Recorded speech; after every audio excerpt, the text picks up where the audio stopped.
There's the Scissor Sisters, and I Don't Feel Like Dancing. Now, time for some local history. I love Thursday mornings because we always, I certainly find out things I thought, didn't know that, you know. I've been out and about again with Professor Stephen Harding, and I've been to the home of Tranmere Rovers in the shadow of the stand there at Prenton Park. Been telling me about how places get their names, including some sporting venues and some teams as well.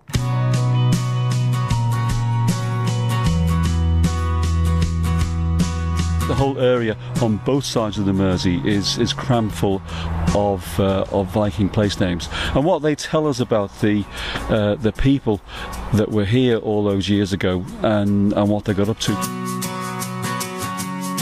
So there's all kinds of different names and place names. Is Tranmere an old name? Absolutely. Tranmere is a Viking name. It means trani-melr. It means the sandbank with the cranebirds. And you know, Sean, I used to tell all my friends, actually in my books, that Tranmere was unique in being the only team in the English Football League with a Norwegian Viking name. And what they did 3 years ago, they got themselves relegated. So I was so relieved when we got. Now we're back. Yes, and my books are no longer out today. But a Norwegian Viking name. You've got names like Derby, Scunthorpe and Grimsby, but these are Danish Vikings. Tranmere is unique being Norwegian Viking, but you've got other names in the region which are associated with sporting places, like Aintree. Yeah, Aintree is an Old Norse name meaning one tree, and both the Reds and the Blues, Everton, Liverpool, have got a very big following in Scandinavia. When the Norwegian fans come over to Anfield, when they walk to the ground, they probably walk down Walton Breck Road, and near the Skerries, and Breck is an Old Norse name meaning slope on hillside. And actually the Vikings themselves, they engaged in sport in a way. We know that from place names like Heskeths. We've got Heskeths, which is a field here in Irby. There's also a Heskeths at Thornton. And then you've got near Southport, you've got Hesketh Bank, and Heskeths comes from the Old Norse hestesketh, which means horse racetrack. Right. So they used to race horses, not all the time. They had to eat out a living, but they just show that there's something interesting in the place name. So what went on here then? It was stood here. It's a very normal day. It's a lovely day.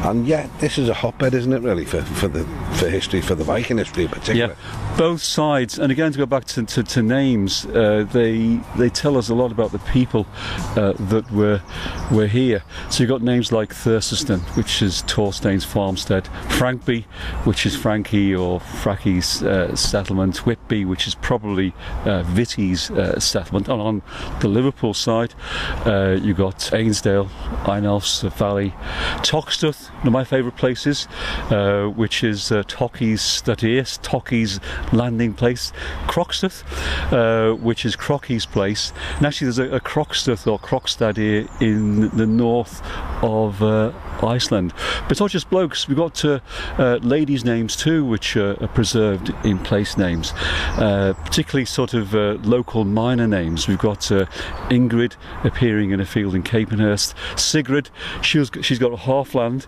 in Wallasey. We had even a Sillaby here. We had our own Silla.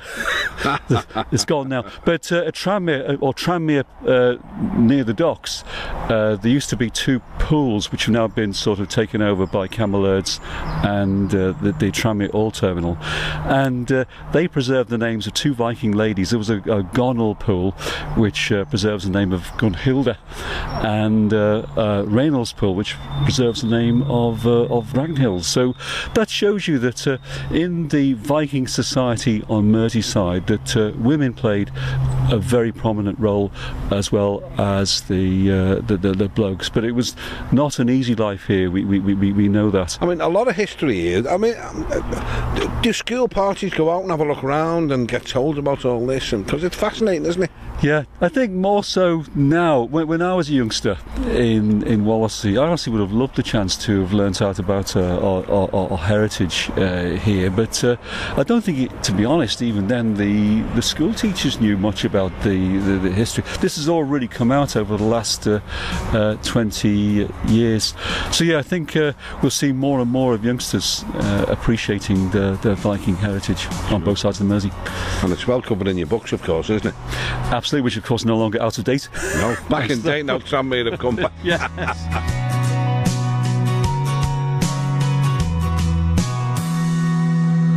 Oh, he's a lovely guy, you know, really interesting as well. Always a pleasure to go out with him. And there's more to come with Professor Steve Harding. He really is a world authority on this subject, and we're just surrounded by it. I'm amazed every time we go out. He says, do you realise such a place? Didn't know that. Really interesting. More from Steve as the weeks go on. We've been talking about hay fever on the programme this morning because I'm convinced I got a little bout